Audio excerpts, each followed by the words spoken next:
أفادت بذلك نشرة إنذارية تشهد عدد من مناطق المملكة تساقطات مطرية مهمة أحيت الآمال في استدراك تأخر الغيث. من إقليم الحسيمة حيث بلغت المقاييس 30 ملم، نرصد الأجواء في أوساط الفلاحين الذين شرعوا في عملية الحرث. عبد الحميد المرابط ومحمد محجوب. انفراج أحوال الطقس صباح اليوم بعد التساقطات المطرية الخفيفة التي عرفها أمس إقليم الحسيمة ليلا شجع هؤلاء المزارعين على حرث أراضيهم وزراعتها بالحبوب أو بعض المغروسات الأخرى كالخضروات هنا بجماعة أيت قمرة الواقعة على بعد 18 كيلومترا عن مدينة الحسيمة. استبشر الفلاحون خيرا بهذه الأمطار. الحمد لله يفتح الدوخة صح من سيدي رب العالمين. نحمد الله كثيرا على أمطار الخير والرحمة التي غاث الله بها الفلاحين.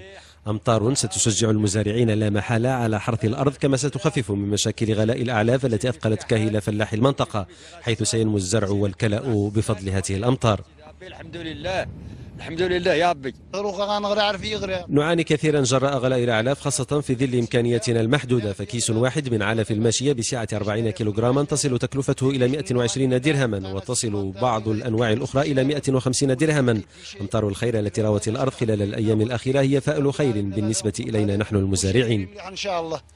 ورغم تأخر التساقطات المطرية التي أعاقت نسبيا انطلاقة جيدة للموسم الفلاحي، إلا أن جل المزارعين عاودهم الأمل مجددا رغم إكراهات غلاء البذور والأسمدة وصغر الاستغلالية الفلاحية بقرى الحسيمة، حيث يغلب عليها طابع الزراعات المعيشية التي تعتمد التنوع بين الحبوب وبعض الخضروات والأشجار المثمرة.